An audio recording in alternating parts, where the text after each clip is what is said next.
O Warren Buffett, ele é o maior investidor de todos os tempos. E a grande vantagem dele é que ele não guarda o conhecimento que ele tem para si. Na verdade, ele passa isso para frente através de várias palestras, entrevistas, nas cartas que ele fazia quando ele tinha o partnership lá na década de 50, 60 e depois nas annual meetings da Berkshire. No vídeo de hoje, a gente vai passar pelos 7 princípios que norteiam o modo de investir do Warren Buffett. E ele falou deles numa palestra que ele deu na Universidade da Geórgia. Felizmente, eu consegui pegar esse vídeo, legendei as partes importantes e vou explicar aqui passo a passo cada um desses princípios e o que você pode adaptar para o seu modo de investir. Se você caiu aqui de paraquedas, meu nome é Thiago Duarte, eu sou analista de renda variável, de ações especificamente, na Varus Research. E aqui no meu canal você vai encontrar várias coisas aí sobre investimentos, sobre histórias de empresas e sobre os cases que eu costumo analisar. Mas chega de apresentações, bora lá para o vídeo do Warren Buffett e fica com o primeiro princípio. We look for 3 things when we hire people. We look for intelligence, we look for initiative or energy, and we look for integrity. And if they don't have the latter, the first 2 will kill you. Because if you're going to get somebody without integrity, you want them lazy and dumb. I mean, you don't want them smart and energetic. So... A primeira lição dele é bem tranquila, né? É sobre a gestão da empresa. Ele fala que quando procura gestores, ele procura por pessoas inteligentes, energéticas e íntegras. E ele fala que a principal característica é a última, porque sem ela as outras 2 não servem de nada. Quando a gente investe numa empresa, é bem importante olhar a gestão, quem são as pessoas por trás daquela empresa e o histórico dessas pessoas. Não só o histórico empresarial, mas também o histórico pessoal, né? Se essa pessoa ela tem investigações pendentes, se essa pessoa já envolveu em algum escândalo, se ela já participou de algum esquema fraudulento, inclusive se ela já foi sancionada pela CVM. Antes de investir na ação, vai lá, descobre quem são os gestores, você faz isso direto no site da RI, depois dá o Google no nome da pessoa, vai no LinkedIn, procura o currículo, que você vai ter aí um background bem legal do que esse gestor, da experiência que esse gestor teve na vida. The answer is that investors behave in very human ways, which is they get very excited during bull markets and they look in the rearview mirror and they say, I made money last year, I'm going to make more money this year, so this time I'll borrow, or the neighbor says, I wasn't in last year when that neighbor was dumber than I made a lot of money, so I'm going to go in this year. So they're always looking in the rearview mirror. And when they look in the rearview mirror and they see a lot of money having been made in the last few years, they plow in and they just push and push and push on prices. And when they look in the rearview mirror and they see no money having been made, they just say this is a lousy place to be. So they don't care what's going on in the underlying business. And it's astounding, but that makes for huge opportunity, just huge opportunity. Essa aqui, ela também é bem conhecida do investidor, mas talvez seja uma das mais difíceis, né, de serem seguidas. Ele fala que quando o mercado está em modo bull market, né, todo mundo começa a olhar para o vizinho e perguntar, nossa, esse cara estava ano passado, ele ganhou uma grana, ele é mais burro que eu não entrei e eu fiquei para trás. Então eu vou entrar esse ano. E as pessoas começam a entrar e a demanda de compra começa a fazer os preços subirem. E enquanto está assim, elas gostam do mercado. Agora, se elas olham para o retrovisor e não vê um histórico legal, vê que ninguém ganhou dinheiro no último ano, vê que o mercado está em modo bear market, elas saem do mercado, elas vendem suas ações, ou melhor, nem entram às vezes. E é aí que estão as grandes oportunidades. Se você deixar para comprar quando todo mundo está comprando, provavelmente você vai perder dinheiro porque você vai comprar caro. Você tem que comprar quando ninguém está comprando, quando todo mundo está assim, desesperado com o mercado de ações e sem esperanças de que ele vá se recuperar um dia. É aí que você vai achar empresas boas a preços extremamente descontados e é aí que mora os grandes retornos de longo prazo. I've been taught by Ben Graham to buy things on a quantitative basis. Look around for things that are cheap. And that I was taught that, we'll say in 1949 or 50. It made a big impression on me. So I went around looking for what I call used cigar butts of stocks. And the cigar butt approach to buying stocks is that you walk down the street and you're looking around for cigar butts and you find this on the street, this terrible looking, soggy, ugly looking cigar, one puff left in it. But you pick it up and you get your one puff. disgusting, you throw it away, but it's free. I mean, it's cheap. And then you look around for another soggy, one puff cigarette. Well, that's what I did for years. It's a mistake. Although you can make money doing it, but you can't make it with big money. It's so much easier just to buy wonderful businesses. So now I would rather buy a wonderful business at a fair price than a fair business at a wonderful price. Essa aqui é bem legal, porque ele fala que na década de 40 e 50, ele procurava pelo que ele chama de cigar butts, ou bitucas de cigarro. O que é isso? São aquelas ações que você consegue dar um último trago, né, antes da empresa perder valor completamente. Talvez aquelas ações que têm algum valor de liquidação, por exemplo, que estão caminhando para um processo de liquidação e recuperação judicial, que você vê que os ativos, né, valem mais do que o preço de mercado dessa ação. Então, se eles forem liquidados, você vai ganhar dinheiro com essa liquidação. Então, ele disse que dava para ganhar dinheiro sim. E ele ganhou dinheiro sim durante um bom tempo. Só que o grande passo, né, que ele deu depois como investidor foi mudar um pouco essa mentalidade e começar a buscar negócios bons. Ou melhor, nas palavras dele, negócios maravilhosos, a preços razoáveis. Que é aí que mora o dinheiro de verdade. Aí ele acaba citando alguns casos, né?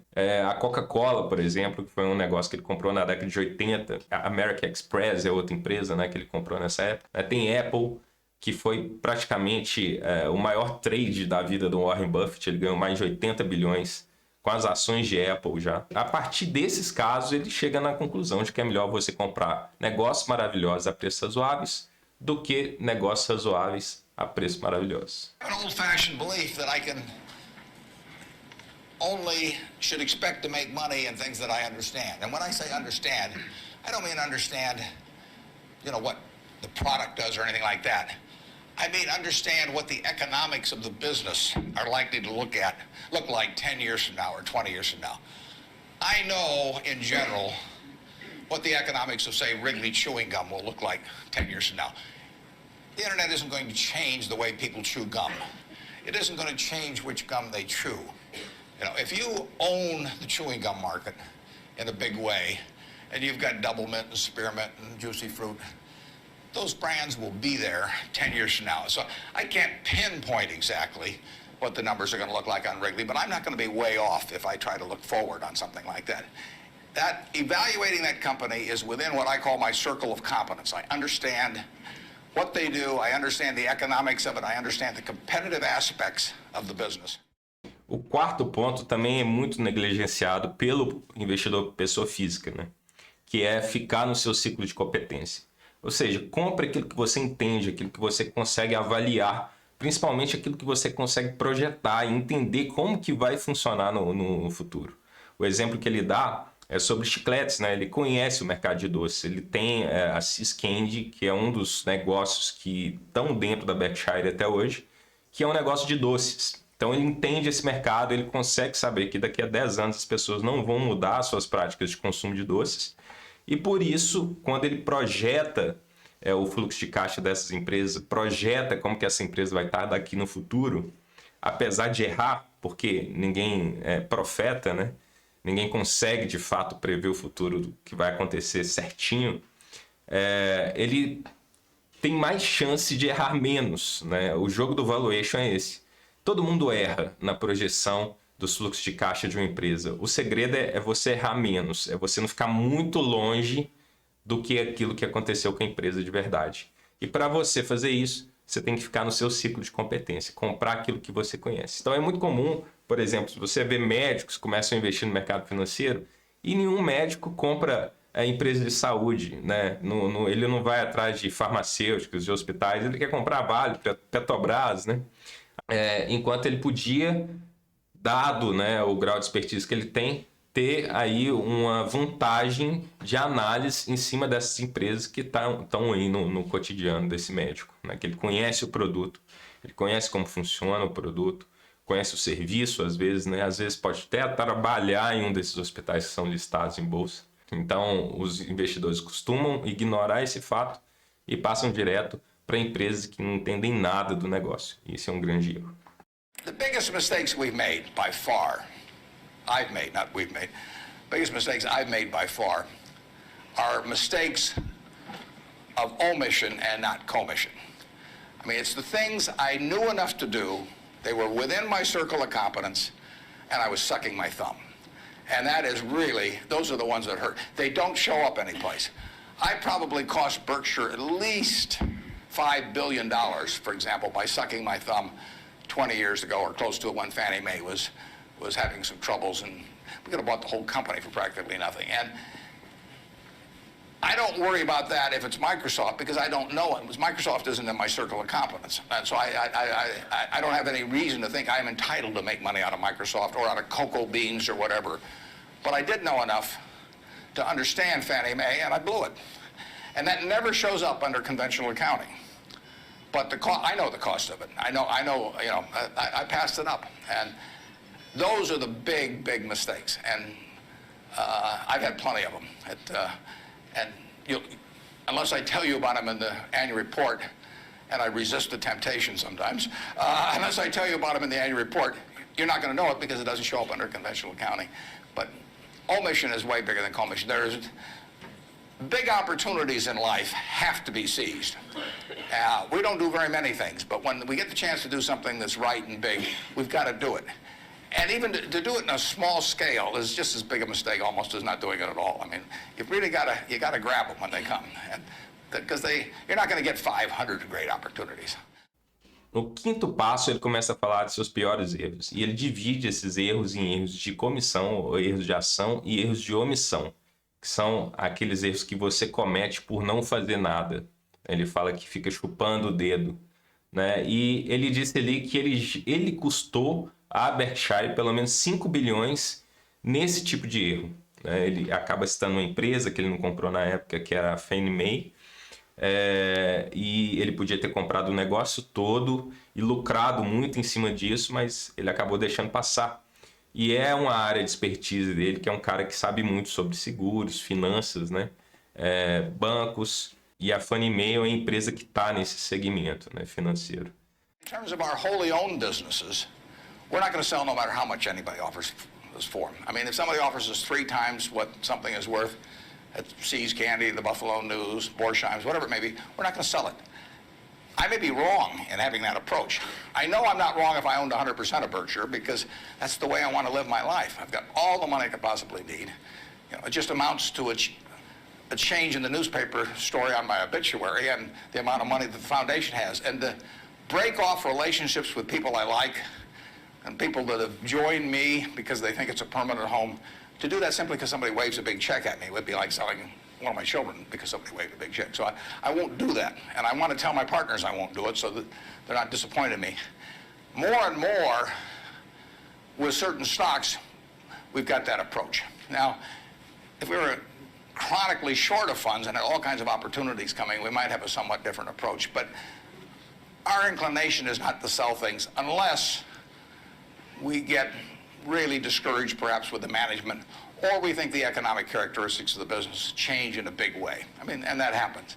So, but we're not going to sell simply because it looks too high, in all likelihood. I mean, you can't make that 100%. Esse sexto princípio, ele é bem polêmico, porque ele fala de quando se deve vender uma ação, né? Para ele, é não vender enquanto ela não perder os fundamentos. Mas a situação do Warren Buffett que é um pouco diferente do investidor de varejo, né? A gente geralmente vai ter aí um pedacinho de uma empresa, uma mega empresa na bolsa, enquanto o Warren Buffett ele tem negócios dentro da Berkshire, dos quais ele é dono completamente daquele negócio. E o interessante aqui é que ele fala que mesmo que ele tenha só uma parte do negócio, ele sempre olha para esse negócio como se ele estivesse comprando todo o negócio, né? Então, essa mentalidade dele é estendida aos negócios que ele compra parcialmente também. Apesar de que na prática, viu, o Warren Buffett ele tem uma rotação de carteira bem maior do que as pessoas pensam. Ele tem algumas empresas que ele carrega há muitos anos, tipo a Coca-Cola, mas uma boa parte das empresas às vezes não ficam nem um ano ou pouco mais de um ano na carteira da Berkshire.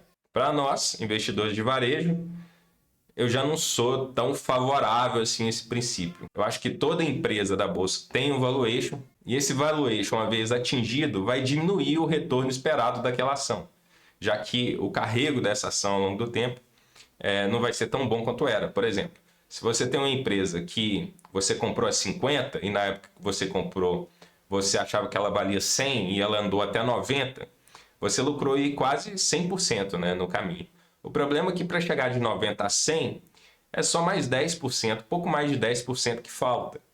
Se você olhar para o mercado como um todo, você vai encontrar oportunidades melhores que vão te dar mais do que 10% de retorno em cima do capital investido.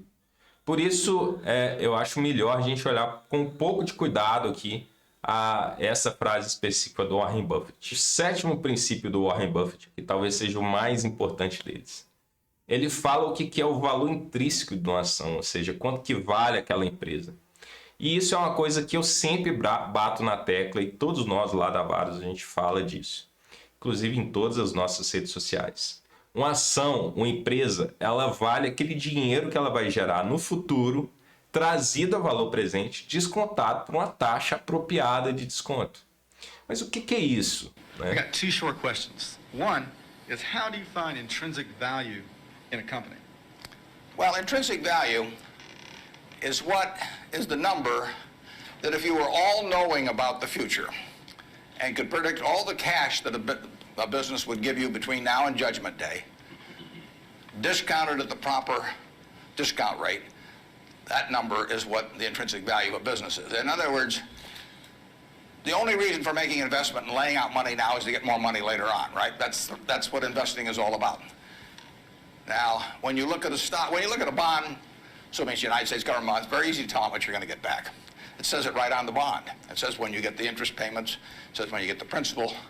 So it's very easy to figure out the value of a bond. It can change tomorrow if interest rates change, but the cash flows are printed on the bond.